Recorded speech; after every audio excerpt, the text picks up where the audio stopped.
Podcast.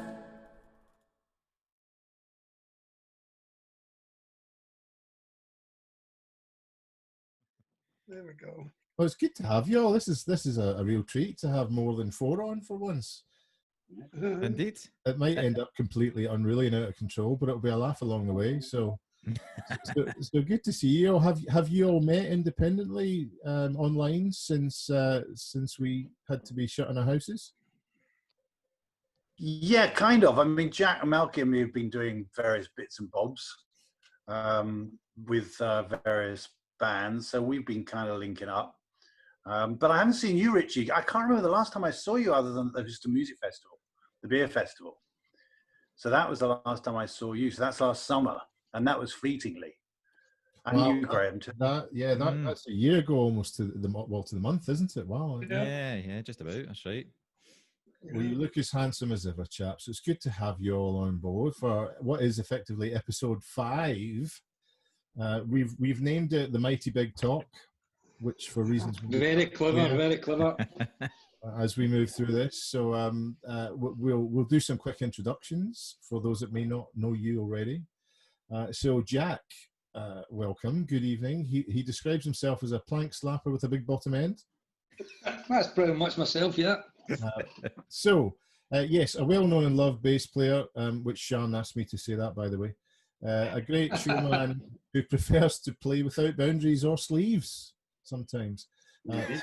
Some of you will recognise Jack from various bands over the years. However, most recently he's involved with Big Vern and the Shootahs, the Pretenders by Talk of the Town, and spent some time before passing the bass baton to Graham, so to speak, in the Who tribute, The Sellout. So welcome, Jack. Thank you very much. That's just about right. Good. No editing required so far. Moving on to Malky, and also no stranger to ripping the sleeves from a perfectly good T-shirt. A successful businessman in his own right, who used to be a musician before he became a drummer. And yes, Malky's current projects include Big Vern and the Shootahs, Pretenders by Talk of the Town, and a brilliant 4-piece straight out of the 80s to match his dress sense, the Speedy Ducks. So welcome. That's about right as well, yeah, absolutely. Good. I'll never let the 80s go. No. Never, ever. Yeah, please don't. It's the 80s lives on strong. It's good stuff. Yeah. And then, obviously, lastly, but by no means least, we're joined by Rupert, the award-winning keyboard player extraordinaire, to the stars, and anyone who mentions the phrase prog rock. Currently, Rupert tinkles the ivories with Big Vern and the Shootahs, the Pretenders by Talk of the Town, and the Mighty Poons, of course. Captain Rupert describes himself as a flying, musical, Gothic architecture-loving student who majors on the Industrial Revolution. Yep. Rupert also had the pleasure of playing some rather large gigs over the years, but don't ask him to start a song after a power cut or chuck in a Deacon Blues song at a charity event. No, that's... I know these two things because you've told me these stories, and we'll try and get these out of you a bit later on, so we'll cast your memory back a bit. So yeah, we'll be looking at your career, musical highs and lows, and a bit of entertainment along the way, so over the next hour or so. So welcome to Jack, Rupert and Malky. Good to have you tonight. I'm meant to say, sorry, can we take, totally inappropriate to take over your podcast, but congratulations, Yes, Grandad. indeed. Absolutely. Yes, congratulations, mate. Well done, Grandad. Cheers to that. Oh, are you drinking a bombardier tonight? Cheers. Doom bar. Cheers, Rupert. Cheers, Rupert. I mean, the good stuff. Thanks, Jack. So that was it, really. Thanks for joining. And Cheers, lovely to see you. I'm away to wipe off my face. You've got to wait till the next morning. That spray tan stuff's a nightmare, apparently. But joking aside, Rupert, all well? Mother and baby all good? Yeah, absolutely. Weighed in at 9 pounds 9 ounces. And Very good. mother well. So he's a big lad, and he's got the most amazing hair. It's almost sort of Paul Wellerish, I think is the best way to describe it, in terms, like yourself, Malky, got that modest kind of look to it. All the back of his neck, and it's a kind of black with hint of gold So yeah, Lovely. Lovely. nice cap. So all good. Yes, thank Good, you. good. Excellent. good. Glad to hear it. Glad to hear it. Yes, best of mother and baby. So that's great. Yeah. A new addition, something nice to come out of these times, so that's good to hear. So we should start at the beginning because that's normally the best place to start. So we'll wind the clock back a little bit to the early years and how you all got into music, I guess. So if I can ask Malky to kick us off, take us a bit down memory lane and how it all started. Oh, well, I'll try not to weep. As most of you know me, and you'll find out, I'll probably cry during this at some point. I will. It's not I'm a like you. big- yes. Forget the hankies. No, I'm ready. no. How far do you? Well, my family. My dad was a professional musician. My dad played violin with the Royal Philharmonic Orchestra, and he did various huge gigs with. He played with George Benson, Perry Como, Glenn Campbell, Neil Sedaka, Ella Fitzgerald at Madison Square Garden. So I have a good provenance and heritage behind me. My mum was in the BBC chorus as well, so music was in the family. I started on trumpet when I was about 6 or 7 or something, and then got to when I was about 12-ish, was just on trumpet, and then the drummer in the wind band that I was playing with broke his arm. So there wasn't a drummer for any of the rehearsals or any of the concerts. So during the break, when we went to the tuck shop to get a wee bottle of pop, rather than going to get the bottle of pop, I went and jumped in the drum kit and kind of went, hang on a minute, this is actually all right, I like this.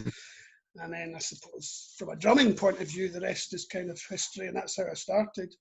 And then from then on, joined school bands, as probably everyone does, and then stepped up a gear, and the first kind of proper band, I suppose, was a band called Working Tuesday, who was with Martin, a guy called Stephen Bowden, and various other people. And we did our first demo in Berkeley Studios when it was round off Charing Cross, or Charing Cross, I should say. And we did a 4-track demo in 3 hours, and it's still got it, and it's great. It really is. Or we think it's great. Everyone does again, but no, it's great. 4 tracks in 3 hours, and then I think we did a couple of gigs with them. Then moved on to the Speedy Ducks, and that was big in, I suppose, our big band in the 80s, and we played in all the kind of Hollywood studios and Bar Luxembourg and Henry Africa's and all these kind of places back in the day. And then sadly, very quickly putting it all together, that band kind of split up because various things, relationships and work, and as happens, I suppose. And Jimmy went on to join Nazareth, and he's been with Nazareth ever since. And Tubbs and I went along and started Big Vern, I suppose, back in the day. And then Big Vern's been going for 30 years. And then over the years, we've done various things with the Poons and Talk of the Town. And I've done various things with Graham, which has been great as well. And Four Good Men, stuff like that. Yeah, so loads going on in the past. And I've loved every minute of it. I don't know what I'd do without music. Oh, the tears are going to come. I'll take a drink and someone else can say something. But you know what I mean? It's such a... Right on cue, Malcolm. It's just a massive part of everyone's life, I suppose. Yeah. And I don't know about you guys, but I don't know what I'd do without music. It's got me through so many times, good and miserably bad as well. So here we go with more music. Bring it on. Absolutely. Someone else speak now, please. Thanks for that, Malky. Yeah. Cheers for that. Thank you. So a fairly, an incredibly rich past, and you must have heard some incredible stories from your parents as well growing up, because they've played with some wonderful people. My dad's very, very kind of by the book and very mainstream, and he's of good stuff, as it were. He's of good stock. So I haven't heard many kind of, and plus he's a violin player, so I don't think they really have that much fun down there. They play it by the book, whereas the brass section or the percussion players are out at the pub and, I missed rehearsals because I was steaming or whatever, I think he was always there on time, regimentally, in tune, with his dinner suit on, and it was all very... So I suppose part of me adopted that, because I never miss a sound check. I never miss a rehearsal, very rarely. I'm usually always on time. And suppose I've taken that from my dad, but other than that, I'm nothing like my dad when it comes to the discipline side of things, you know. So yeah. Brilliant. No, thank you for that, Malky. And what about Jack? Does Malky always play in time? I would say so, yeah. He does have a habit of leaving snare drums after gigs, right? And I forgot to ask if you ever got that. I did get that back, sorry. Yeah, I'd put it inside another bass. I've got so many drums in the cupboard outside. I'd put it in a bass drum and forgotten about it. And I'd put it there. And here's Sean phoning venues in Aberdeen to see if it was there. Sorry. Oh dear. Moving on. So yeah, he's very articulate about remembering things, as you've heard. What about you, Jack? Where did it all start for you? Where does it all start? Well, I'm trying to think who would remember the early 70s. I was maybe 13, 14, early 70s.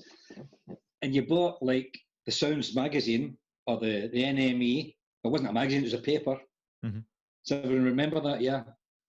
Oh, yeah. So, no, I know you young guys like Caswell don't remember it, but anyway, it was the only way you could find out about bands. You know, you couldn't go to YouTube, you couldn't go to anything. Mm.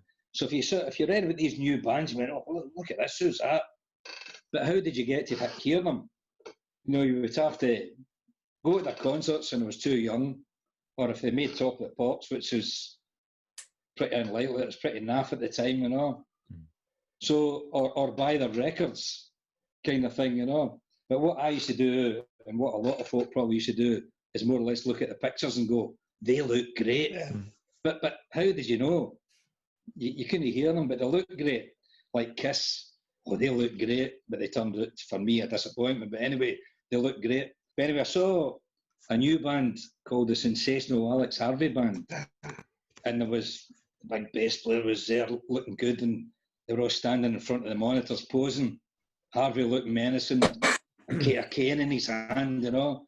And then you had Zal Clemison, Marcel Marceau, clown type guy with the lead guitar, and I went, I want to hear them. I want to see what they're like. But there was no way to find out. So I actually got my mum to buy me their album before I even knew if they'd be any good. They could have been absolute rubbish, you know. But when I heard them, I was like that, this is for me. And I kept looking at this picture of this bass player guy, you know. So my mum bought me a bass from the Freeman's catalogue. I think everybody's mum had the catalogues, you know. So she bought me a bass, you know. And when I think about it now, it was like 3/4 length or something like that, you know. But I just wanted a bass. So my mum says to me, Charlie across the road is a bass player. He might be able to show you a couple of things. So I went over to Charlie Caswell across the road. I was maybe only about 14, 15. And he says, aye, come in, I'll show you a few things, you know. So in there, and he had a Fender Precision, because he was the bass player in the Bobby Dean's big band. Remember that in Glasgow? Played in Fora and places like that. He was a bass player in that. So he came out with this big Precision and had this, don't even remember the name, this toy-looking bass, you know. And he showed me a few things. He says, so what kind of music are you into? And I says, well, I just love this new band that's just out, the Sensational Alex Harvey Band. And Charlie Caswell says to me, that's my best pal. We were best men at each other's weddings, you know. No. Would you like to meet him? So I was listening, 15-year-old, like, what? You know, he was an untouchable rock star to me, you know. Mm-hmm. And he says, I can meet him, no bother. The next time he's up in Glasgow, he stayed in London, I'll get you over. So maybe within a year, I had met Alex Harvey. I could hardly play, but we sat and always remember we played a song called Good Night Irene. I think it was an old Muddy Waters song or something like that, you know. And my neighbour's house kind of thing, you know. And just kind of trying to sort of jam along, you know, kind of doing my best kind of thing, you know. So I went from getting my first bass guitar to within a year playing with and who is still my kind of rock hero kind of thing, you know.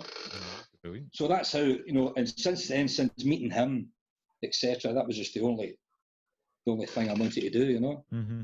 And I'm a 70s rocker, you know. Some of the bands most of the bands I've been with have been kind of rock orientated things, you know. And then Big Vern came along and I had to kind of change my style a wee bit and try and get Mr. Buttons into kind of thing, you know. It's a great era for music, that. Yeah. Sometimes I think he looks at me and goes, nah. Carswell did it better.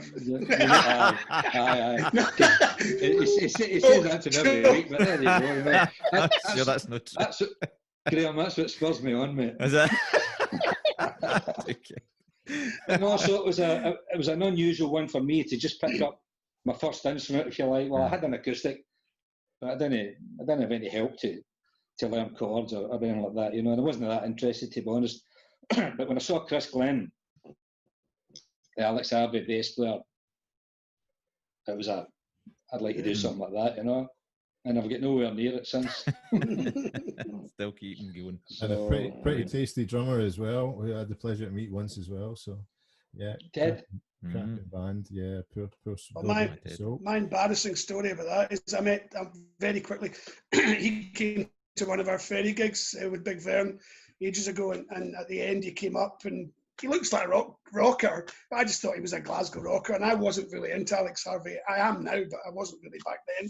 I was more into the funk, you know, proggy type stuff. But anyway, but yeah, he came up afterwards. He said, "Oh, I enjoyed your playing, man. You know, I really did you practice your rudiments?" And I was like, it's a bit of a direct question straight away.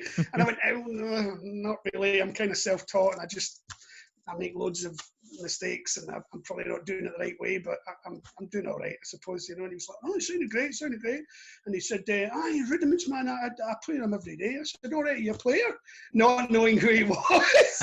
And he was like, "Aye. I went, "All right, who's it you play with?" Thinking it was like, I don't know, a local pub band or something. And he said, "Oh, I played with a few folk." And he said, like, Michael Schenker, Womack. And I was like, "Oh, you're Right. aren't you?" He's like, and I was like, it just swallowed me up, you know. He's like, "Oh, no, man, I'm just an old buff." It was something like that. "I'm just an old bugger like you. You don't really bother with me. Who cares? So you young guys coming up now, you know." And I was like, anyway, sorry. Yeah. Richie, could I just add a wee thing at the end of my story? Of course. When I was about 14, I was kind of looking about to try and get, you know, like-minded musicians that get a wee band together, you know. But where I came from, Spateston, I knew everyone, but nobody played guitar. It was still football and golf kind of thing, you know. And then I found out there was a guy the same age as me from Cosford, which was just across the road, that was trying to get into a band as well, you know. So I had a guitarist. The guy knew about 2.5 chords, you know, but I had a guitarist, and I was looking for other guys to make a wee band. So they put me on to this guy in Cosford, the same age as me, but it turned out he was a bass player. So he obviously couldn't get into the band. And it was Des Waters. Never was. Oh, is it? Aye. So, wow. I tried to get Des into the band, but he was learning the same instrument as me, so I got the job. I don't know if I get it now, but I got it then. 2 bass players. Very good. Great player, Des, you know, great player. Oh, That was a nice touch. I did not know that story. Thank you for that little addendum in there. Very good. Well, it's only when you said we'll maybe ask about that I had to kind of think wee things, you know, and that was one. Des Waters was a guitarist I couldn't get because he had only 4 strings. Yeah, well, actually, I've seen Des play the guitar on a few occasions over the many years that I played with him. But no, I do miss Des dearly. He had some of the funniest stories ever known to man. He was the clumsiest, dropsiest, most forgetful individual I've ever met on the planet. Talking about leaving premises, he would leave his wallet, his glasses, his phone, his watch. He'd be halfway down the street and he'd be like, "Oh, bollocks," and he'd be running away back up the road to catch them. I spent a bit of time when we went to the US for a couple of weeks with Twos Up as well, and it was, honestly, I've never laughed so much. Great character. All sorts of good stories from his Evening Times days as well. So thank you for that, Jack. That was good stuff. Can I just add something to Jack's story there? Because of his history and involvement with Alex Harvey and the sensational Alex Harvey band, Jack is a consultant on a biopic movie that's being made in Australia about Alex Harvey. And I Jack, didn't even know that. There you go. for all the sort of kind of stories and atmosphere of Alex Harvey and that time, yeah. Wow. Yeah, Wow. I only got the script last week. I've known about it for about a year, but I only got the script last week, and it was quite interesting, you know. Who's, spoiler alert and all that, but who's playing, do you know who's playing the parts? They're not at that stage yet. All right, okay. He's not at that stage yet, because they had to, well, through me, they had to get in touch with Alex Harvey Jr. and Zal and Chris and, you know, who I know anyway, but to get their kind of, I suppose, maybe approval first and contacts and different things. But the script itself is really good, really good. It's interesting, actually, guys, talking about Alex Harvey, because when I was in my teens, I played in a band called Earth, and the bass player, Jim Condren, played with Alex Harvey in a band called Giant Moth. Oh, yeah, yeah. About 1966, 67, 68. So it was quite a Psychedelic short-lived period. And Jim talked to me about Alex Harvey all the time. He had a massive influence on him. And, you know, back in those, he was telling me he would smoke Santoy cheroots. I don't know if you remember them, the wee Santoy cheroots all the time. And we used to play a lot of things like, what's that song, Old House at St. James? I'm just trying to remember it. Yep, St. James. We used to play that and quite a lot of stuff that he played back with Alex Harvey in the band. But anyway, I just sort of throw that in because you were talking about him. Yeah. Well, can I throw a little thing in here as well? So I met we did an after show party in the garage one night for Rock Radio, and that was a hilarious thing. Anyway, our backline was up there, so we'd set up, and then he came on with his new band. I can't remember the name of them. But what was funny was they were doing the sound check before they went on, because they were going to go on before us, and we were trying to set things up. So we sent Des up to ask him about monitors, how the monitor mix was, and you could see him whispering to Des. Des comes running back down to me and Sandy at the desk and said, he's asking about monitor mix. And Sandy goes, what? He says, monitor mix. He says, can you have this and can you have that? And he says, no, tell him you can have it up or down. So he went back up, told, you can have it loud or quiet, Ted, and he just burst out laughing. He went loud, and that was it. He was some man. So talking about this, Jack, just before we move on to Rupert. So a guy called David Cowan got in touch with me last year. Yeah. And said, hi Richie, I don't think you know me, but my name's David Cowan. I'm a keyboardist from Glasgow. I currently play with Zal Clements and Sin Dogs in the Experience. And he got in touch. Zal, Chris and Hugh have been asked to perform 3 shows next year. This was last year, I get this message. All about the legacy from the band from 72 to 77. And we were wondering if you'd be interested in potentially fronting the band, as you used to do the role of Alex with Jack's tribute band. And I'm thinking, Oh. No, I didn't. From Richie Mackay. I'd love to do it. No, I think you've got the wrong guy. So no, that was the only contact I ever had with him. I had to disappoint. Yeah. No. David, David, he's a phenomenal keyboard player. Mr. Black, you know him? I know the name, but David Cowan. He's a tremendous, clever player. You know, does a lot of his own stuff as well. But he just jumps in head first to everything. He never thinks about anything, you know. And he's obviously thought Richie Mackay, who was the original Alex Harvey tribute vocalist, very, very good. But he moved to Australia.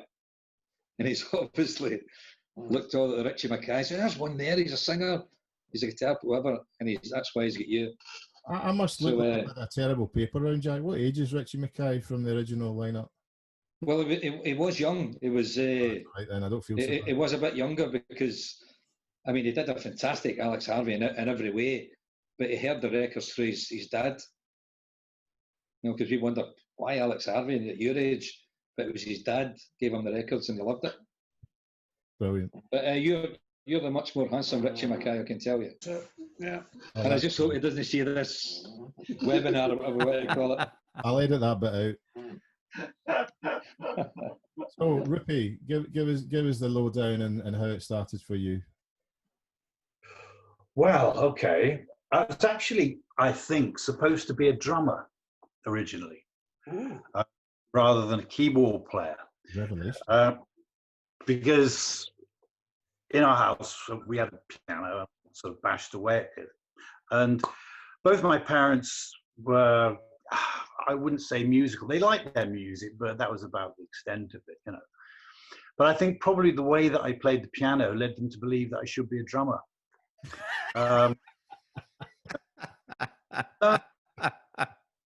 It's been probably about, and for my birthday they bought me a drum kit, a Gigster drum kit, and it was white, and I remember it had like, it was almost like animal skins. They were really like leathery skins, Calfskin. but but so for my birthday they decided what they'd do is they'd do a kind of treasure hunt in the garden. So they flung all the bits of kit around the garden, and I had to find the bits and put it all together and sort of build this drum kit, you know, which I thought was a quite sort of novel idea that they had. So yeah, I had a drum kit, but I don't know, I never quite sort of took to it really. I just kept going to the piano and just kept sort of bashing about on the piano,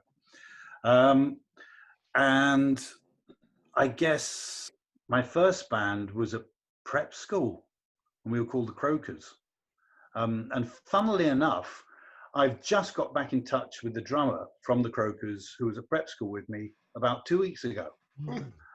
And he turned out to be a BBC TV presenter, a guy called Rob Curling, who had a game show around about sort of 4 o'clock on a weekday evening called Turnabout. I don't know if any of you remember that. Probably wasn't, I don't know whether it was shown up here or not, but he's also an aviation correspondent for the BBC. So yeah, so we got back in touch the other day. So that was the first band, was at prep school, and we did a blinding version of Chirpy Chirpy Cheep Cheep. That was our song. Then after that, got sent to the boarding school down in the forests of Hampshire, you know, tailcoats and whippings and all that sort of stuff, which kind of, and toast marshmallows for the prefects and stuff.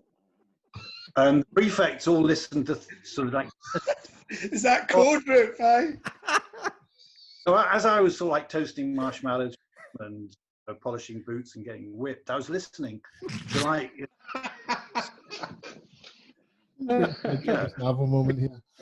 Off the pain, I kind of really absorbed it, and kind of went down that sort of prog rock route, really. And in fact, formed a band at school, at the main school, and we were called Ophelia. And Nice. Yeah, that's kind of says no singer. It was all instrumental. We basically took, I guess, our sort of reference from Camel, that kind of thing. Anyway. So it's schoolmates of mine, and we all lived kind of locally up in Surrey, and we used to rehearse in the guitarist's barn. His dad had a flour mill, and it was one of these old-fashioned flour mills with all the big wooden wheels and the mill race and everything, and leather kind of pulleys and all kinds of bits and pieces. So we rehearsed in his barn, and we had sort of thought about doing gigs, but we didn't know quite how to do it. We just loved playing. But as kind of fate would have it, another villager was Paul Rogers from Free. Oh, now you're talking. And he drank in the pub. And after our rehearsals, we'd get down to the pub, and we'd seen him about and etc. Sort of looked on at him at awe. And then one afternoon, one evening, he came over to us and said, "Oh, you guys have got a band?" We said, "Oh, yeah." And he said that he was having a birthday party in the village hall and would love it if we would maybe come up and play. Wow. So like, yeah, okay, fantastic. That is just amazing. So we have a gig in the village hall, Paul Rogers' birthday party. So we sort of rehearsed a bit more and got about 4 or 5 songs together. And it turned out that on the day of the gig, they were going to get our gear to the village hall. So this massive truck pulls up, and it's the first time I'd seen a sort of powered tailgate, and like 4 Bad Company roadies jump out, grab our gear, put it in the truck, and take it up to the village hall. So we get up to the village, hall to discover that Bad Company are going to do a set. So we were actually supporting Bad Company. Oh my God. For our first gig. Yeah. That was basically my first gig, was in a village hall supporting Bad Company. And really, we didn't do much after that. We couldn't really top it. We did support Sham 69 at Surrey University, but that didn't go too well. Of a camel-based band supporting Sham. No. Not really, they hadn't really thought it through. So that was the end of that. And by this time, punk was sort of happening. So it was around about, 75, 76, I guess. And I took it upon myself to form a jazz rock band. And of course, that's going to go nowhere in that climate. So I got together with a bass player and a drummer and myself. We tried to do kind of don't know if you remember a band called Brand X, Phil Collins's sort of jazz offshoot. That was sort of the kind of thing that we were trying to do. But again, didn't really go anywhere. We refurbished an ex-greengrocer's shop in the East End of London as a studio. And I'm sure That's the kind of shit that we deal with every week at gigs, refurbishing greengrocer shops in the East of London. Carry on, as you were. That's the lasagna. The reason for that was that the drummer's kind of mate was Steve Marriott's manager. And he, being Steve Marriott's manager, he owned a couple of greengrocers. Anyway, this was a sort of an empty shell. So he bought us loads of this acoustic tiling, which we sort of sawed up and kind of stuck to the walls. And it's only like in the last 10 years, I've suddenly thought, wonder what was in those tiles.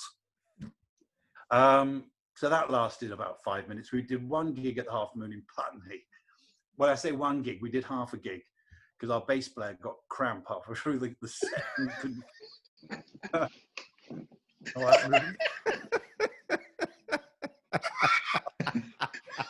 What did he say? He just made some unintelligible kind of bass player type noise, and that was it. End of story. Was it? That was it. So, what else did I do? Right, okay, I'll just kind of accelerate here.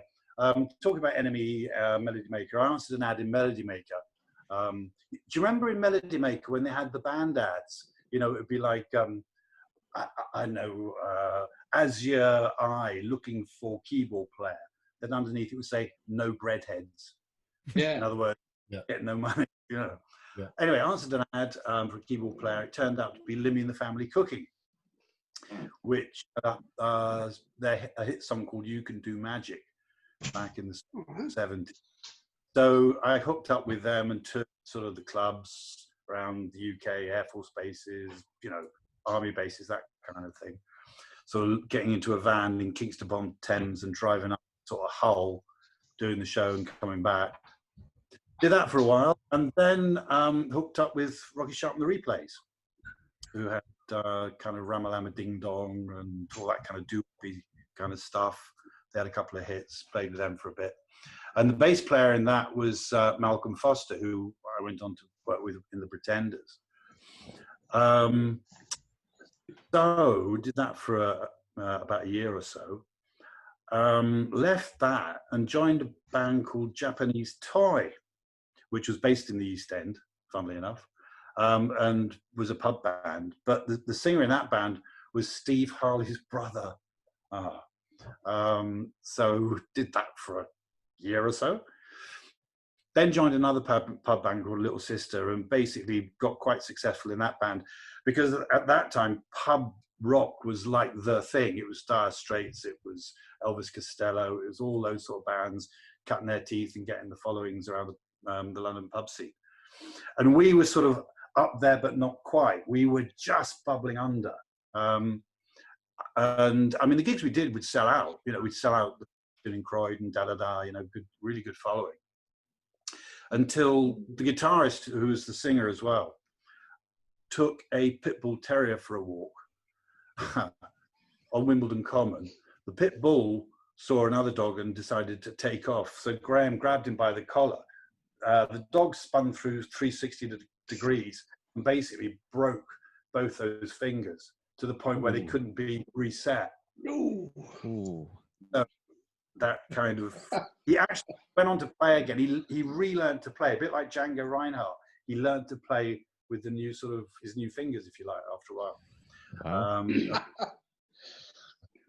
To play in various bands and moved to Spain, is still there, I think. Anyway, so that was Little Sister. And then I got the call, well, I went for an audition for The Pretenders through Robbie McIntosh, who had worked with Graham, the guitarist who broke his fingers when the dog spun. And I'd sort of met through him. And he asked me to come and audition with The Pretenders because they're looking for a keyboard player to play one song called Thin Line Between Love and Hate. And they wanted to do it live. Paul Carrack played the piano on the recording, but they really wanted to put in the set. So for the sake of one song, they were going to get a keyboard player. So I basically had to kind of invent keyboard parts for various songs to justify my existence, I guess. I mean, some of the Pretenders songs have little bits of Rhodes in the background or little bits of just piano effects, but no real keys. So yeah, I did that for a while. Oh, Graham, let me just pop one thing back. Let's rewind. Let's go back to when I was at school. So when I was about, 13, I used to jam with Nigel Kennedy. Who made Vivaldi's Four Seasons like famous, you know, in the 80s. It was like the third #1 selling album. But he was at the Hugh de Menuhin School of Music, which was just down the road from me. And I bumped into him, funnily enough, at a Stefan Grappelli concert. I was going to see Stefan Grappelli because I was kind of into that at the time. I was, what did I say? I was about sort of 14 or 15, smoking a pipe, that kind of thing.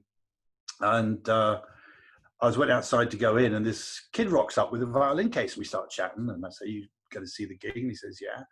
In fact, I'm playing." And he was playing with Stefan Grappelli that night. And we sort of discovered that we were close to each other and said, "Oh, you must come round for lunch," because I think at the Hugh de Menuhin School, they kind of lived on rusks and water, you know. The idea of home cooking was like, yeah, for sure. So he came around to my house for Sunday lunch, and we ended up sort of recording, and yeah, that was quite something, actually. Yeah. So. Can I just say, I don't know if you remember, Rupert, but it must have been the best part of 30 years ago. I was playing with this band called Deja Vu, and we were playing a function at Glasgow Airport. And I remember the word got round that there was this guy who was a rock god in the audience, and he was going to come up and have a wee play on the keys. And it was your good self. The only thing was you had hair, sort of black hair right down your back. I mean, you really looked the part. And you came up and played a couple of numbers. And then I never heard of you or saw of you again. And then somebody said to me, in Houston, there's this guy, Rupert, living. And I saw you and I thought, no, that's not the same guy. You know, it happens to all of us as the years go by. You know what I mean? Yeah, I'm not surprised you didn't recognize me, Graham, because at that gig where we first met, the first time, I was actually wearing a wedding dress and a leather jacket. And that's probably the second time. I'll qualify. The reason why I was wearing where it had the difficulty. Yeah, go on. Give us the reasoning as to why you were wearing a wedding dress and a leather jacket. It was a fancy dress party. It was a British Airways party, I think. Right. Fancy dress. So, yeah. But I do remember, yes. Yeah. And then it ended up playing with Deja Vu for, 3 years, 4 years, something like that? Yeah. Quite a while. So what would you say would have been, can you remember, Rupert, the first single that you ever bought? Well, you see, because I was kind of into bands like Focus, Floyd, etc., I didn't buy singles, really. Right. So the first, I bought albums, you know, predominantly. But really, of singles, the first single I bought was the band of the Royal Scots Greys, and it was Scotland the Brave. Only you, Rupert. Eh? It was. That's God's honest truth. So, yeah, I mean, I must have been about 7 or 8 when I got that. God knows why I bought it, but I did. So that was my single. That was you just trying to absorb everything Scottish so that you knew that eventually you'd end up living here, wasn't it? Well, you see, my dad was half Scottish and he was very proud of that half Scottish bit. Mm-hmm. So, you know, right from an early age, you know, Scotland featured. And I just love the sound of the bagpipes. And I bought that single. But as far as the first single I remember buying, I can remember the band. I think it was Brownsville Station. Yeah. Yeah. But I can't for the life remember what the song was called. Oh, Smoking in the Boys Room. Ah. That's a cool song to buy for your first one. Random. I laughed, but I shouldn't laugh because the first single I ever bought, do you remember Swap Shop? Yeah. Yeah. Oh, yeah. So Maggie Philbin and Keith Chegwin and Kevin, Noel Edmonds, was it?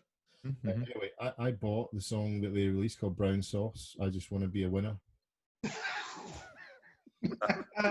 And about 2 years ago, I was at a tech event, a STEM event for kids and engineering, and I was in London at the Institute of Engineering College or something, and she happened to be comparing the awards. So I'm sitting there thinking, yeah, you are Maggie Philbin. I need to go and talk to you then. So I did. I went up and I introduced myself to her and I said, I have a confession to make. She looked at me rather startled. I said, I bought your single. It was the first one I ever bought. And she was like, oh my God, you're the one that bought it. Brilliant. What about you, Jack? First song? The first, I think, for whatever reason, it was my gran that always kind of bought me things, you know. And the first single she bought me, I must have asked for it or heard it on the radio, was Massachusetts by the Bee Gees. Oh. This is before I found rock. Mm-hmm. And my first album is even worse than that. The first album I ever owned was Gilbert O'Sullivan himself. Indeed. When he used to be dressed as the kind of Hovis boy. And with that kind of, the first album, this image, he was the wee Hovis guy. So that album was the first album I ever had, and I played it, because I only had one. Played it. And still to this day, I can go through loads of the songs on it, word for word. Alone Great. Again, Naturally. Do you remember that? Of course. That was a great song. And Matrimony and Nothing Rhymed, and great songs. but why I wanted that album, I don't know. Because after that, it was like Slade and ELP and Yes and all that kind of stuff. Mm. But Gilbert O'Sullivan, my first, I'm ashamed to say. Very good. What about you, Malky? What was your first? Can you remember? We didn't get a record player in the house for ages. So when we went to our cousins who lived in Crieff, they had records. It was all like, oh, records, my goodness, this is a revelation. So they gave me some despite not having a record player to play me on, because I think they were going through that phase of, oh, I'm bored of this now. So I think the first one I was given, didn't actually buy it, was Tiger Feet by Mud. Yeah.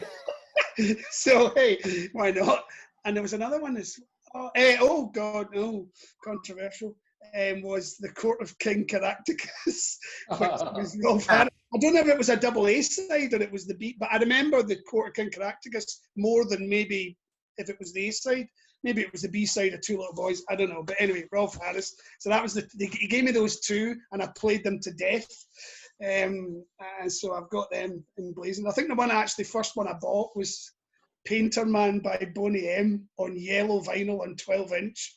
God knows why, but I bought it. Probably because it was yellow vinyl. That's probably the only reason. And my mum gave me emergency money, if you remember that. Right, There's emergency money. And I went and took it and bought a 12-inch yellow vinyl version of Painter Man. and she wasn't. I used to love finding some of the really obscure singles from bands that were particularly printed on either shaped vinyl, 12-inch or 7-inch, or really weird colours. I've got loads of picture discs from Marillion and It Bites and Fish and da-da-da. Well, they're great. They're a piece of art. I got the reason I didn't buy that many back then as well was, as I say, we didn't have a record player, but my dad's who played for the RPO, one of his colleagues in the RPO, who's another violin player, left from an injury. I can't remember quite what happened, but he ended up working for WEA, and he ended up being, I don't think he was a CEO, but he was ridiculously high up in the WEA records.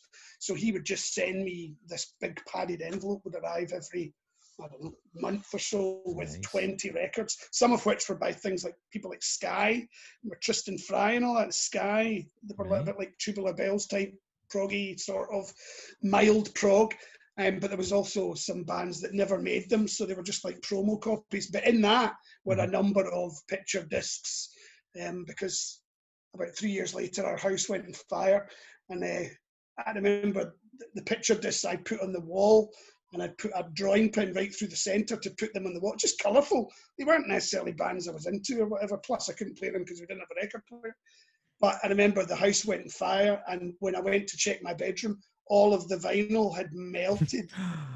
The records had actually curled over like that. No. It was really weird to see. It was 5 in a row, and it's a bit like your picture disc strip in the background, but they'd all just kind of, deflated. It's weird. Oh dear. Remember that? Oh dear. And actually, that's a very good point that you raised there. The picture discs in the back there, Rupert. We're all watching. You talk in front of them. I would love an explanation as to which bands or tours or albums these are responsible for. Could you take us through that? Okay. Just before that, I'll say that they are actually these are restorations, because, like Malky, I had a tragic vinyl accident. When I moved here, I put these discs in the garage for kind of safekeeping, and left them for about a month, 2 months. And when I went to get them out, water had seeped up into the frames and basically rotted the bottom of the frames. Those are restorations. But anyway, so working from this end, so this one here is a platinum album, and it's Learning to Crawl, The Pretenders. That's that one there. This one is a gold album, Colour of Spring, Talk Talk. This one's a silver, and that is The Pretenders Get Close. And that one there is 30 Years of Big Vern, Cash for Kids. Well, I've got one of them. Right a place. Nice one. Mine's Nice one. I feel a bit guilty about this one, the Talk Talk one, because Talk Talk had 2 keyboard players, and the other keyboard player was a guy called Ian Carno, who was basically responsible for the Talk Talk sound, the sort of sonics that Talk Talk had. And we were in Switzerland. We just done the Montreux Jazz Festival, and afterwards, Mark Hollis and Lee and Paul, the bass player and the drummer, were going to get this album presented to them, and they asked me to come along. Ian Kernos couldn't be bothered at them, so he decided to call it a night. So I went along with them and got presented with this album, which was actually supposed to go to Ian, but I kind of hang on to it. I thought, well, it wasn't me, and yeah. Yeah. Has he ever been in touch to claim it? Oh, yeah. Might be shortly. We worked together for the last 2 years, so I apologise, and he has forgiven me, because he actually got shed loads himself. And I mean, he went on to produce Rick Astley and Kylie Morgan, so he's not going to really miss that. I don't think. No, he's no space in his wall. Pardon, is he happy? Is he happy? Well. Yeah. So, just thinking about perfecting the craft, gentlemen. So, obviously, Malky, I've seen some clips of you recently playing a bit of brass, as you mentioned. You started. Was it trumpet you started on? Yeah. I mean, that was what I was classically trained on, I suppose. So I did it properly. I went to various trumpet teachers, and there's always a part of me that there is always a part of me that feels I should have pursued that, because I got to kind of grade 7, 8. The next level would have been going to college or the Royal Academy or whatever, but it was just at that cusp period where I started recognising girls and drink. Recognising. And the drums, as I say, because of that incident that happened, and I jumped on the drums and I was a bit like, oh, these are a bit different and I can do this, and being a drummer, hey, that's what we'll do. So I kind of let it go, and I really do regret it. I really do regret it. But fortunately, recently, and occasionally over the years, I've managed to get it out. The trouble with if it was the drums that I'd shelved for 20 odd years, I could probably step up to the drum kit and within a week or so be back up to the level I was at, or felt I was at, rightly or wrongly. But with the trumpet, it's a completely different ballgame. Your lip, your embouchure, the whole technique just goes. So it's depressing when it was depressing when I picked it up again for the first time. I was like, well, I was pretty good back then. And then you try and play it and it just wasn't happening, and I was tired and I couldn't hit the notes I wanted to hit, and my fingers weren't as fast, and etc. And it would have taken practice, but then the job gets in the way, kids, blah, blah, blah, blah, blah. So my heart's really probably in the trumpet. So yeah, Rich, that video that I was able to do, and with the wonders of multi-track technology, Audacity, and an FM57 mic and an audio interface. It's recorded in my toilet down the stairs here. It's ridiculous. Played in some toilets. Yeah, but it sounds all right, actually, I think. It sounds great. That sounds great. And putting the headphones on and being able to hear 4, 5, 6, 7 parts layered, and they're all me, and it's lovely. So I absolutely love doing that. But again, my range is limited. I can't play for as long. I had to split that over 2 days because my lip was gone, and I'm not doing anything particularly stunning in there by any means. It sounds good, but it's not hard by any means. It's just my technique's just gone. So my heart was with the trumpet. As it happens, I seem to have had a flair back in the day for drums, and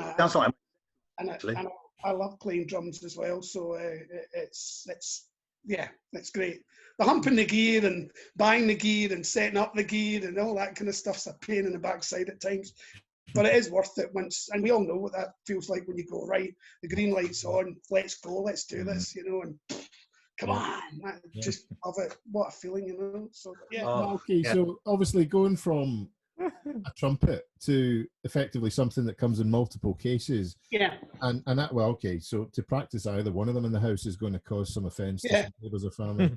So what did you do from practicing from an early age? Trumpet-wise, you can put in a practice meter which deadens the sound. It does alter the way the trumpet plays, but it's easy enough to do, and I was able to do that at the time. Drums, I have to say I never practice. I should. The only practice I get is really when we go into the rehearsal studio. So that's why the old drummer joke is, any kind of break of silence, you're always like, wait a minute, I'm going to get it. Because that's the only chance we get to flip and practice. Well, unless you've got an electronic kit or a drum room or whatever, or you do it yourself. But, so yeah, I can't practice. And that, again, from the recording point of view, was tricky as well, because all the drums on these lockdown videos have been recorded on an acoustic kit, which is a small kit. It's not as loud as some of the other kits I've got. It's a wee 18-inch bass drum, and it's wee tinkety toms and smaller cymbals, but it's still loud as hell. So I've been through to the neighbours. Unfortunately, I live in a detached house, but I've been through to the neighbours. And then it was funny, I posted one of the videos on it was the Big Vern one, on the local Strathclyde page. And some other people commented going, oh, great video, I wondered what all the noise was about, but it's by people that I like 2 streets up. And I'm like, oh, shit. Oh, God. And what about you, Jack? So obviously bass players are renowned for stacks of speakers. It's not the type of thing where you just like to tinkle away in the corner. You like to hear it and feel it. So what kind of challenges did you face when you were growing up trying to learn your craft? Well, only went with the big gear for later on. You know, when you were younger, it was impossible, really. You know, used to just play through the headphones, basically, because I think it was a Marshall 4x12 was my first kind of big size, and a Sound City amp was one of my kind of main amps at that time, you know. And also, Graham will remember, also went on to the Fender Bassman top with the I think it's 412s, all shaped at different angles, and the big giant cabinet, you know. But that was impossible to play in the house, you know. You went through the floorboards. But now, everything now is, I mean, I'll only ever use a Mac Bass 210 speakers now. That's all I ever need, because everyone's DI'd. Yeah. Both bands are DI'd, so that's all I need. But I have got a number of cabinets still. A number? Yeah. To go with your number of basses as well, actually. Quite a few, yeah. Yeah. I've got a number of basses, but cabinets, I've got 410s and 210s, and sometimes I make it a 6 and blah blah blah. Nice. But it's all smaller now, which is nice. Yeah. And you can hold your amp like that, as you know, Graham. Aye. You just hold your amp like that, whereas before you were. No, God, aye. And is it all mark-based stuff that you're kind of using for cab-wise these days, aye? It is all the time. Even some of my pedals are mark-based. I just liked it, and that's it, you know. Yeah. It was expensive, you know. I don't know if it's still really expensive, but it was expensive, but reliable, really reliable, you know. So how many basses, Jack, have you got these days then? Well, I only use, I think I rotate about 5 or 6. Right. But there's others just in cases and on the walls in several rooms and all that. Right. But 5 or 6, I would say, I like playing. The Rickenbacker being one of them?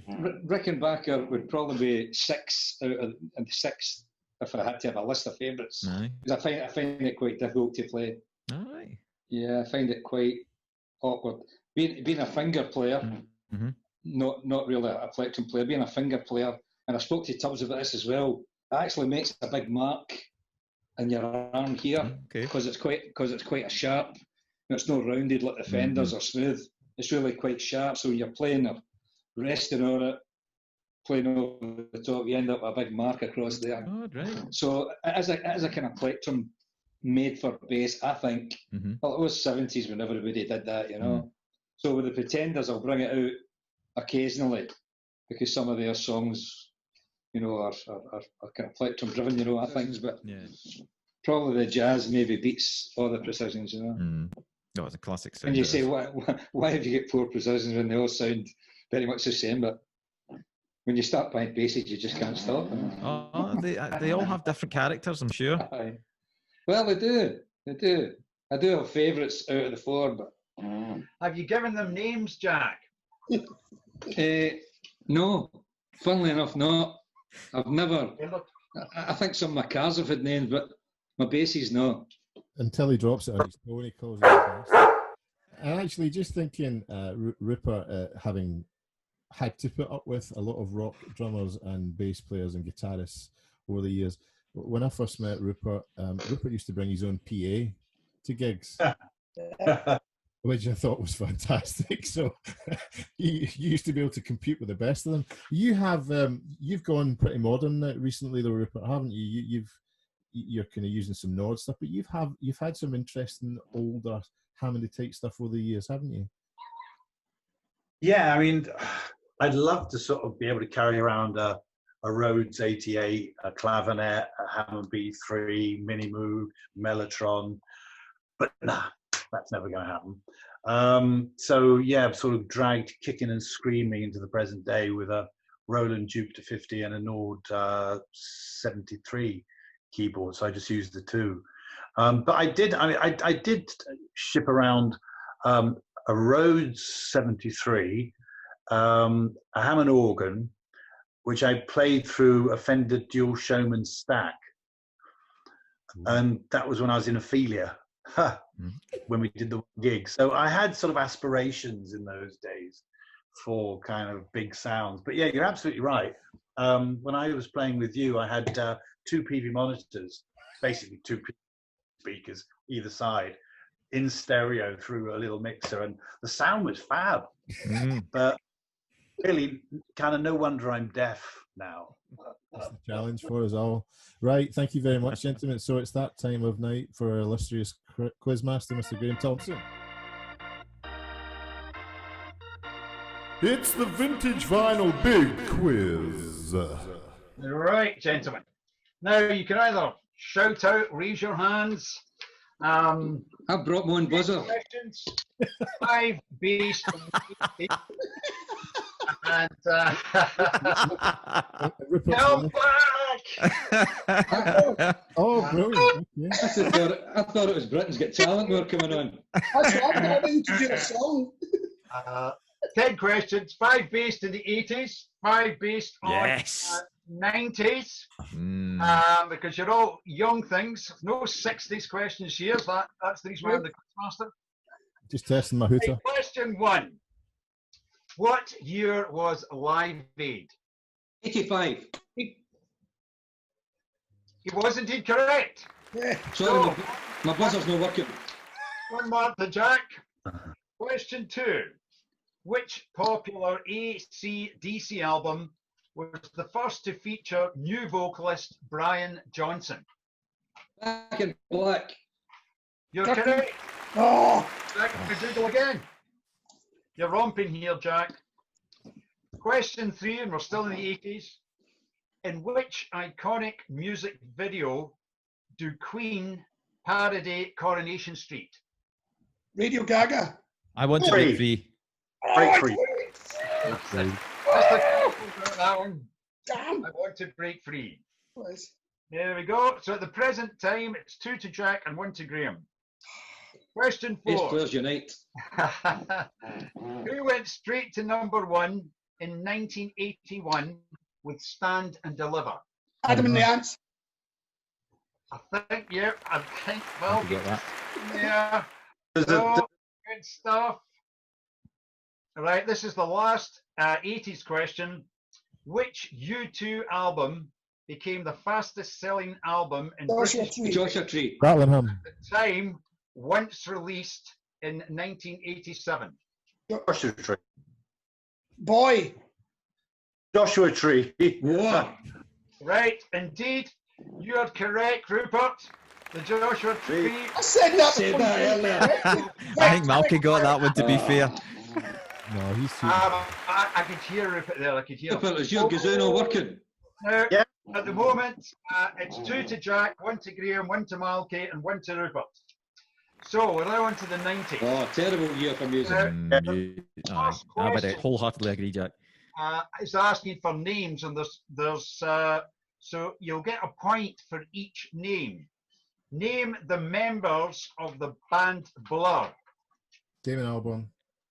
The guy that makes cheese. Graham someone. Alec James. Alec James. Yes.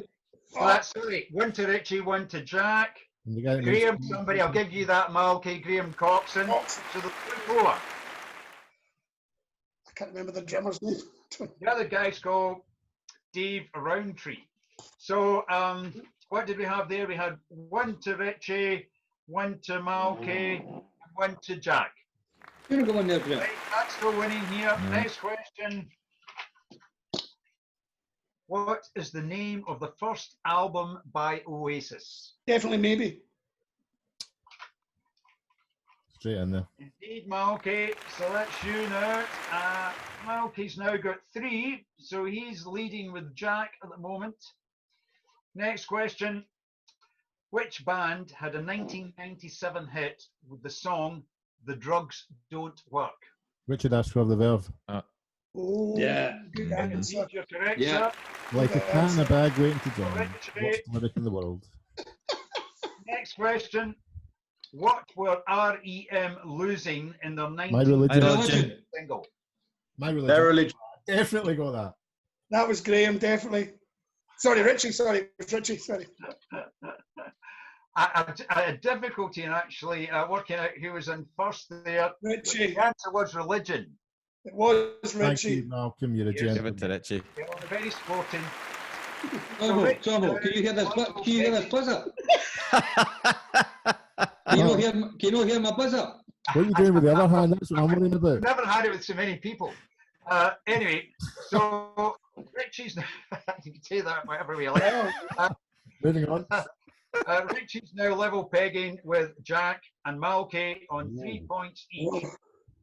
So we're now on to the very last question. Who was the lead guitarist in the Stone Roses? Manny. Pacquiao. Someone. No idea. Manny Ferguson. He did Tractors as well. Manny. No. It was. Was it that? No. Was it not John? Yes, John. I'll give it to you here. John. Where John was discussing. John Squires. So we finished. Squires. Yes. With You can't give him that. That was like giving Celtic the championship. 3 points to Malky, 2 points to Graham, 1 to Rupert. So it was a sort of 3-way tie. Well, a tiebreaker question it is. Good thinking. There you go. So get ready on your buzzers. Which 1981 Journey song failed to crack the UK top 40 on release, then reached number 6? Stop Believing. Sorry, Jack, what did you say? Don't Stop Believing. Correct. That's the man. That's the man. Well done, Jack. With the worst drum groove ever. Minging drum groove. Minging drums. A surprise, I refuse to play that. Whenever I do it in a covers band, I refuse to play it. I can see them all turning around going, what's he doing? I'm just like, no, rubbish. I hate it. Not playing it. It's got a murderous lead guitar riff at the beginning. Yeah. Thank you, Graham. Thank you all very much. A couple of things just to cover before we go. It's been a pleasure having you on. So obviously we have to talk about the thoughts of future live music and what it may or may not look like. Any thoughts? I'll throw that out there to any of you. If you have any opinions on this, what it might look like in the coming months and years? Well, I think in the coming months is pretty much what we see, but in the coming years, it'll get back. I mean, this is temporary. And I think it's temporary max for, let's put sort of a real pessimistic spin on it, 2 years. I don't think it'd be as long as that, but we will be back gigging, I guess, in about a year and a half at the worst case scenario. That's my thought anyway. Yeah, that's a disaster. I like that. Nice and positive. Jane and I spoke about this. Jane sings in bands as well, and we spoke about it, and we talked about something that Big Vern every year do the Rainbow Valley Ball charity thing at the Hilton, and every year it sells out, not because we're playing, it's just a very popular charity ball, so it sells out every year, and it has done for 15 years. So if you take that as an example of the likes of a function, say, I mean, there's usually 700 people there. If they did go ahead with that, or even postponed it to say, I don't know, it's usually beginning of November, I think it is. Say they postponed it to December when maybe things are back on track. Using that as an example, if there's normally 700 people, when you get sent the invite, they go, oh, aye, we're going, of course we're going. Aye, Big Vern are playing, and there's other stuff from charity, and I can buy a dress and do my hair and blah, blah, blah. But if that invitation goes out to those 700 people, are they all going to go, aye? Or are they going to go, well, hang on a minute, darling, are we going to go to that? You know, and are John and Margaret going, and David and Christine going? And then there's all the other stuff like going and buying the dress. Can they go and do that? Can they go and get their haircut? Can they go and get their spray tan? All joking apart, getting in a taxi when they get to the actual foyer. Part of the occasion is going in and getting a nice wee drink and seeing all your pals and, you know, hugging them, or the girls, you know, oh, you look great, and kissing. Is that going to be happening? Let alone when they get into the actual function room, sitting at a table of 10 people, shouting at each other, shouting into your ear because you can't really hear yourself because there's someone shouting into the drummer's too loud. But there's loads of that. So it's an interesting one that if the venue goes, oh, aye, we're doing this, everything's fine. Are they gonna? I don't know. That's not being pessimistic. I hope they do. And the good thing is, we'll be if it does happen, we'll be booked and we'll all be on stage at whatever function we're booked for. It's not really our problem necessarily how many people are there, but it's an interesting one to think about it that way. That when that one, using that as an example of an event that normally sells out or is very busy, I don't know. I mean, you could say the same about, we play at Gifford North, and it's a great wee gig, but there's only maybe about, I don't know, 150 people there, but they're crammed in. Yeah. mentality of people? Are they going to be thinking the same way? Is it going to be 150 people, or are they going to have to space the table? I don't know. It's a weird one. So if I flip that question to Jack and to Rupert, so turn it the other way, as musicians, how comfortable are you being in an environment like that? Well, I remember Big Vern were playing, did the multiple sclerosis charity ball, motor neurone disease ball, that was it. Yep. So that's probably what, about mid-March, towards the end of March? Yeah. Just as this thing was bubbling up. March, yeah. Yeah, I felt extremely uncomfortable that night, I have to say. And after that, I didn't do another show. I mean, Malky and Jack went and did a show. We talked the town up north. I just thought, no, I'm kind of just now going to step back from this because I didn't feel comfortable at all. I think, though, when we get out the other side of this, because there will be a greater immunity, and I also think that by the time we start gigging, there will be therapeutics that will be tackling the effects of the virus. So people won't be getting as ill. I don't know if vaccine then, but I think the therapeutics, I don't know, Graham, if you agree with me, but hopefully there'll be therapeutics in place. So I probably feel more comfortable in the future than I was in the past. Yeah. And Jack, what about yourself? It's just such a terrible kind of unprecedented time, you know. It's hard to.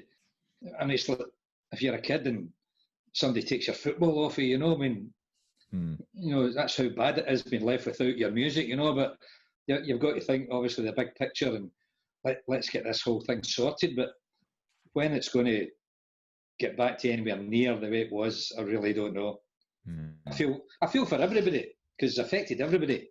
You know, there's musicians, you know, but the pubs itself, I mean, they're not all going to survive. We've been talking about that. You know, it's going to be very. It's hard enough now to sell tickets for certain venues and things. You know, it's difficult, but you just wonder people are maybe going to cut down on the number of times they go to. But you just don't know. Everybody's guessing, really. It's just a terrible. It's a horrible thing for health-wise first, and then for everybody else's work, hobbies, everything. Everything's gone at the moment. Yeah. I would hate to think it'd be a year and a half before it come back. I would hate that because I'd be too old by then. I think you know, certainly in the Glasgow area, and I'm sure further afield, there is a big appetite for live music. And who knows when it comes to vaccines if it's going to work when everybody's going to be vaccinated. But I think in line with what Rupert said, you know, on an optimistic view, in a year and a half's time, we could all have been vaccinated. And I know that's very optimistic, but yeah, it's not impossible. And at that point, people hopefully would feel comfortable. But who knows? But I think there's a big appetite for it. And I think that will help to keep it alive one way or another. Sadly, there'll be a lot of casualties on the way before then. But it will come back. Yeah, I'm sure it's going to be a lot. I saw pictures online today. I think it was in America. It was a drive-in concert. Yeah. And like people had their roofs open and they were sort of poking out the top with their phones, you know, giving it all out. Looked very bizarre with a stage, about 3 musicians on it, and then all these cars. You probably try and finish on a happy light note, and this is your chance to either publicly embarrass yourself or other people that you know. So things that have happened over the years that have caused you to laugh like a drain, or amuse you, and it stuck with you. And actually, we've had a 50-50 split in this. Some people have found it very difficult or abstained from dishing dirt. So if you're not willing to share so many embarrassing stories, give us some of your favourite things to come out of lockdown. So I give you things like Andrew Cotter and his dog commentary, Sophie Ellis-Bextor in our dining room, which I found quite entertaining. One thing that does stand out, and I'll take it upon myself to slag myself before someone else does. There was a gig we did. We had a run of gigs at the one down at the Bells Bridge. What's it called now? Yeah, Crown Plaza. It was the Moat House then, but yeah. So we were in there for 7 nights or whatever at Christmas, and one of the nights, obviously, you kind of get into automatic pilot mode. So during the intro to Proud Mary, which starts with guitar, there's a lovely guitar intro, and then there's a vocal intro, and then it comes to the, and I go 2, 3, 4. During that guitar intro, I thought it would be quite amusing to give the brass players a laugh. So I decided to take my trousers and my underwear down and go, oh, lads, look. And they obviously found that hilariously funny for a moment. And then it was coming to the end of the guitar intro. So I decided to pull my trousers and my underwear back up. But unfortunately, my trousers caught the top of my stool, which spun my stool off the stage. Stool? Oh. Yeah. Easy. Stage. And the top of the stool became unlodged because I don't screw it up because I like it to spin. So I managed to retrieve during the intro the bottom of the stool, but I didn't manage to retrieve the top of the stool because it was about an 8-foot stage and it was down the back of the star cloth. So basically it went rolling on the river, and then everyone's going, where's the intro? Come on. They look round to that point where I'm basically on the floor like that, trying to find it with no trousers on. So eventually I got the drummer from the other band gave me his stool, which was set ludicrously low. So I was like this. So eventually, and again, going back to my dad, I always like to do everything professionally. I have a laugh, of course I have a laugh. I do it professionally on stage. I'm always on time. I like to stick blah, blah, blah, whatever. I was absolutely mortified. I counted it in, and then nobody got anything out. It was the worst rendition of Proud Mary ever because everyone was just absolutely knotting themselves. Fortunately, I didn't sit down on the stool without the top of it, mind you. Good man. But there you go. That's my story. Well, there you go, Jack. Beat that one. No, Rupert can beat that. And if he doesn't, I'll tell one. Go on then. I'll pick you up, Richie, on what you said at the intro about power cut. Yes, please. That's a cracker. In fact, it wasn't a power cut. It was a blackout on stage that caused this particular incident. And it was when I was working for Midgeur, and we'd started the American tour. He had ordered, it was like sort of state-of-the-art synths at the time, the Korg M1 to be the sort of the band keyboard, but they hadn't arrived. So we had like a replacement keyboard for the first couple of gigs. So it was all programmed up and that was fine. I knew it, no worries. So we roll up to New York and we're playing at the Radio City Music Hall in New York. And the Korg M1 arrives. So I've got an afternoon to sort of learn. He basically had been pre-programmed to all the sounds for the gig. I just needed to kind of make a note on a white strip, you know, what buttons were for what sounds. So that was fine. So all good, I know, right? So I'm all prepped. I can see what I've got to do for each song on the strip, no worries. So we start the show. It's all going swimmingly. Great sounds, lovely keyboard.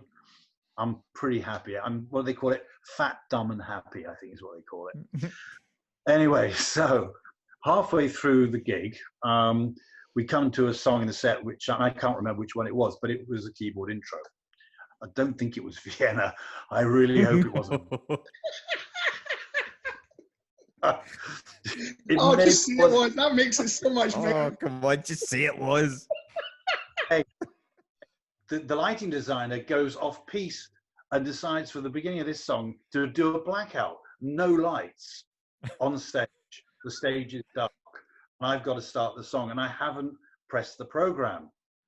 He put it to darkness before I got a chance to get the sound up. I'm thinking, I think it's here. I can't see the keyboard, but I think it's here, so I'll press that. I pressed it. And on keyboards, for people who don't know, they have a demo function with German band, Western banjo and bass and drums. Anyway, I pressed this button. German band blasts out because I pressed the demo button.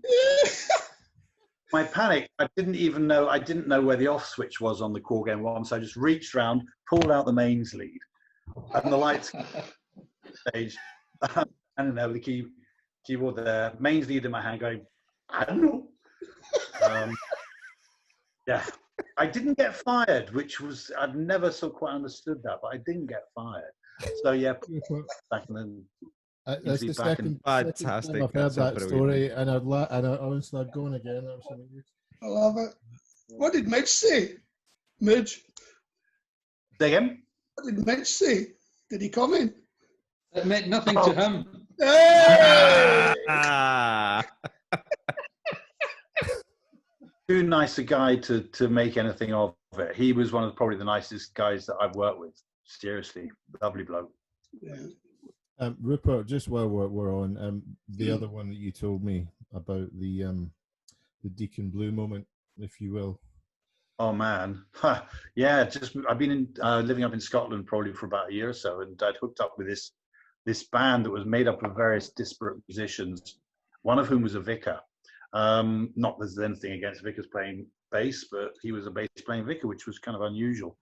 But he was also good friends with Ricky Ross, and we were doing this gig in a pub in Glasgow, and he'd invited Ricky and his wife, Lorraine. and I can't remember her name now. Lorraine. All right, okay, to the show, which is fine. So anyway, we're doing the show, and then halfway through, the bass player says, "And ladies and gentlemen, in the audience tonight, we have Ricky Ross and Elaine, and they're going to come up and do a song." Okay, so the crowd go mental, and up they come, and sort of whispering, "What songs we're going to do? What we're doing? I don't really know any Deacon Blue songs," and they decide that they want to do a song called "Dignity." Never heard it in the pub. Oh, right, Dignity. No problem. So I'm waiting for somebody to start, and they're starting, and they're starting to look at me, and Ricky Ross is looking at me like, "Yeah, I know." So I was the only person in the pub who'd never heard Dignity, didn't know it started with a piano intro. Yeah, I mean, just the room went.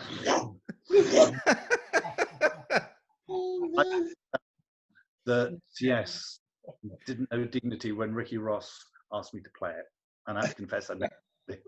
So the guitarist made a sort of a good fist of the intro. But yeah, Brilliant. Thank you, Rupert.